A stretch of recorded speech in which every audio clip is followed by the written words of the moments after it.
আসসালামু আলাইকুম। লাইব্রেরি চ্যানেলের পক্ষ থেকে আমি আজকে আরেকটি ভিডিও নিয়ে আসলাম। এটা আমি কথা বলবো হচ্ছে সিচুয়েশন অর্থাৎ পরিস্থিতি এবং রিঅ্যাকশন অর্থাৎ প্রতিক্রিয়া এই বিষয় নিয়ে, এবং পরিস্থিতি আমাদেরকে আজকে কোথায় নিয়ে গেছে তার একটা ছোট্ট উদাহরণ দিব। আমার সাথেই থাকুন, আমার এগিয়ে নিয়ে যেতে সহযোগিতা করুন। আমি যখন ক্লাস 6-এ পড়ি তখন আমি 4 কিলোমিটার রাস্তা হেঁটে গার্লস স্কুলে যেতাম। তো আমাদের যে পাড়ায় আমরা বসবাস করতাম তার পাশের পাড়ায় ছিল হিন্দু পরিবার। তো হচ্ছে ওই ইউনিয়নে হিন্দু ফ্যামিলি অনেক, মানে হিন্দু মুসলমান পাশাপাশি সমানই ছিল আর কি। তো এক হিন্দু পিসি বলে ডাকতাম আমরা। উনি আবার আমার বাবাকে দাদা ভাই বলে ডাকতো এবং আমার মাকে বৌদি বলে ডাকতো। ওই পিসি প্রায় দিনে উনি ফ্যামিলি প্ল্যানিংয়ে চাকরি করতো, এবং যখনই উনি আমাদের আশেপাশের বাড়িগুলোতে ফিল্ড করার জন্য আসতো তখনই আমার মার সাথে বসে গল্প করার জন্য আমাদের বাড়িতে আসতো।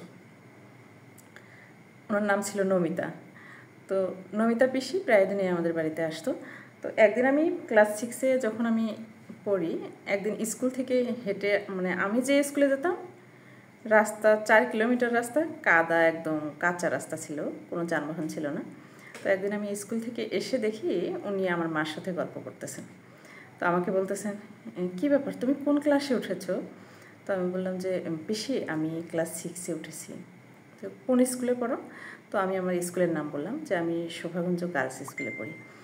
তো বলতেছে, বাহ, তুমি তো অনেক বড় হয়ে গেছো। তো আমি খুব বিরক্ত বোধ করতেছি, উনি বুঝতে পারতেছেন। তো উনি আমাকে বলতেছেন যে কী সমস্যা তোমার বাবা, মন খারাপ কেন? তো আমি বললাম যে পিসি আমার পা ব্যথা করতেছে, এত দূরে হেঁটে যাওয়া ভালো লাগে না, কোনো যানবাহন পাওয়া যায় না।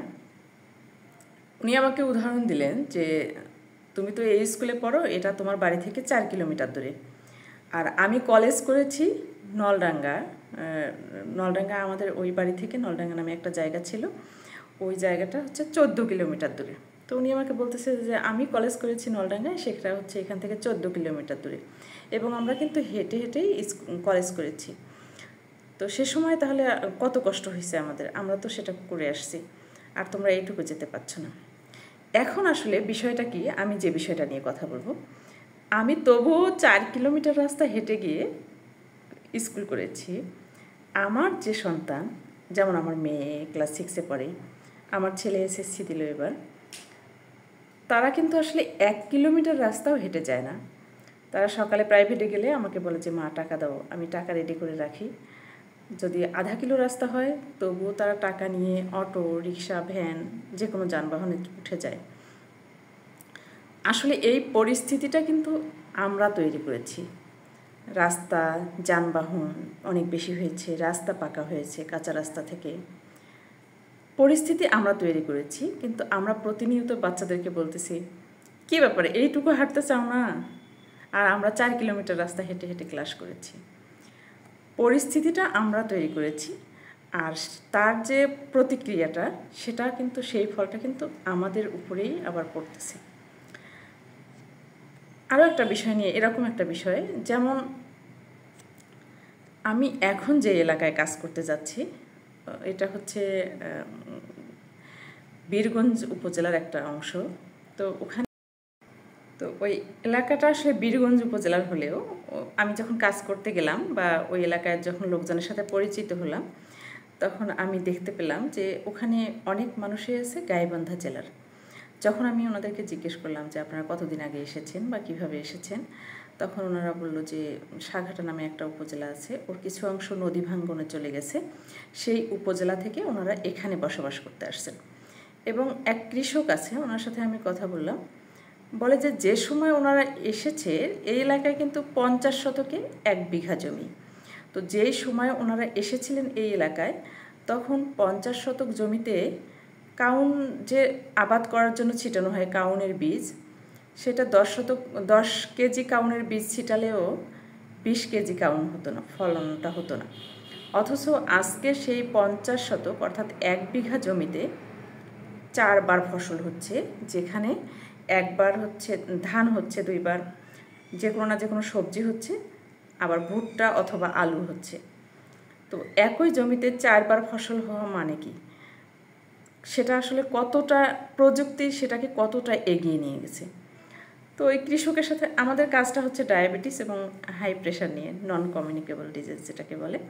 তো কৃষকের সাথে কথা বলতে আমার যে ইন্টারভিউয়ের পার্টটা ছিল, সেটাতে ছিল এরকম জিজ্ঞেস করতে হয় যে আপনি সপ্তাহে কয়দিন শাক সবজি খান, এবং আমরা একটা সার্ভিংস পরিমাপ দেখাইতাম যে এই বাটি দিয়ে আপনি কয় বাটি পরিমাণ শাক সবজি খান। কৃষকের সাথে আমি যেখানে বসে কথা বলতেছিলাম ওটা একটা রাস্তার পাশে টং ছিল বা মাচা ছিল, তো সেখানে বসে গল্প করছিলাম, এবং ওই রাস্তার পাশেই আবার হচ্ছে ওনার করল্লার ক্ষেত ছিল, সবজি ক্ষেত। তো উনি গত বছর, আমরা আর্থসামাজিক অবস্থার কথা কিছু জিজ্ঞেস করি, গত বছর মানে গত 6 মাসের মধ্যে বা গত 1 বছরের, যাই হোক আমরা আর্থসামাজিক অবস্থার কথাও কিছু জিজ্ঞেস করি। তো ওনাকে যখন আমি করল্লা ক্ষেতের কথা জিজ্ঞেস করছিলাম যে কতগুলো করল্লা বিক্রি করেছেন বা এখনও করল্লা উনি বিক্রি করতেছেন, তো সে সময় তো আমি জানতে পেরেছি। তো হচ্ছে আমি ওনাকে জিজ্ঞেস করলাম যে গত 7 দিনে আপনি কয়দিন শাকসবজি খেয়েছেন। তখন উনি বললো যে না, শাকসবজি তো তেমন খাওয়া হয় না, বাড়ির অনেকেই শাকসবজি পছন্দ করে না, বাচ্চারা পছন্দ করে না, রান্নাও হয় না, তাই আমি শাকসবজিও কম খাই। তো উনি আমাকে শেয়ার করতেছিল যে আমার খুবই পা ব্যথা করে, মাঝে মাঝে কোমর ব্যথা করে। তো আমি বললাম যে আপনি করল্লা খান না কেন, তিতা খেলে অনেক সময় ব্যথা কমে যায়। বলে যে না, করল্লা খেতে ইচ্ছে করে না, তিতা লাগে। তো আমরা দেখেন এখানে কি হচ্ছে, যে নিজের সবজিটা আবাদ করতেছে, বিক্রি করতেছে, অর্থ পাচ্ছে, কিন্তু নিজের শরীরের ভালোর জন্য যে শাকসবজি খেতে হবে বা কী পরিমাণে খেতে হবে, এটা কিন্তু এর আগে অ্যাওয়ারনেসমূলক কিছু কাজ আমরা করেছিলাম। সেটা হচ্ছে চেয়ারম্যান মেম্বার, তারপরে ওয়ার্ড চেয়ারম্যান যে মহিলা মেম্বার, ওনাদের সাথে এবং কিছু স্কুলের টিচারের সাথে বা স্কুলগুলোতে অ্যাওয়ারনেসমূলক কথা বলা। তো যাই হোক, ওনারা শাকসবজি আবাদ করতেছেন, বিক্রি করতেছেন, অর্থ লাভ হচ্ছে, বাট নিজের প্রতি যে যত্ন নেওয়ার জন্য একটা নির্দিষ্ট পরিমাণ শাকসবজি খাওয়া, নিজেকে সুস্থ রাখার জন্য, সেটা কিন্তু আসলে ওনারা করতেছেন না। এতে করে কি হচ্ছে, যে প্রযুক্তি আমাদেরকে কি দিয়েছে, একটা জমিতে এক সময় একটা ফসল হতো মাত্র, এখন সেই জমিতে 4টা বা 5টা ফসল হয়, অনেক এগিয়ে গেছে। কিন্তু আমরা শাকসবজিটাকে পছন্দ না করে, আমাদের অর্থ আছে বিধায় শাকসবজি বিক্রি করে মাছ মাংসটা বেশি খাচ্ছি, তাতে করে কি হচ্ছে, আমাদের আমিষের পরিমাণটা বেশি হচ্ছে শরীরে, এতে করে আমাদের ডায়াবেটিস হচ্ছে, প্রেশার হচ্ছে, কোলেস্টেরল বাড়তেছে, ফুসফুসের ইনফেকশন হচ্ছে, শ্বাসকষ্ট, অ্যাজমা, হাঁপানি, এরকম। হয়তো বা আমার অনেক কিছু বলা হয়ে গেল। তো এটাই আসলে আমি বলতে চাচ্ছিলাম, সিচুয়েশন অর্থাৎ পরিস্থিতি এবং রিয়াকশন অর্থাৎ তার প্রতিক্রিয়া। পরিস্থিতিগুলো আমরা সৃষ্টি করছি এবং প্রতিক্রিয়াগুলো আমাদের উপরে ফলস্বরূপ পড়তেছে, এবং সেটা আমরা ভোগ করতেছি অনায়াসে, ইচ্ছে না থাকলেও ভোগ করতে হচ্ছে। তো যাই হোক, আজকে মনে হয় ভিডিওটা আমার অনেক বড় হয়ে গেছে এবং অনেক ভারী ভারী কথা বলে ফেলেছি। ভুল হলে অবশ্যই ক্ষমা সুন্দর দৃষ্টিতে দেখবেন। সাথে থাকবেন, ভালো থাকবেন, সবাই সুস্থ থাকবেন, নিজের প্রতি খেয়াল রাখবেন, নিজের যত্ন রাখবেন, শরীর মন দুটাই। ওকে, আল্লাহ হাফেজ।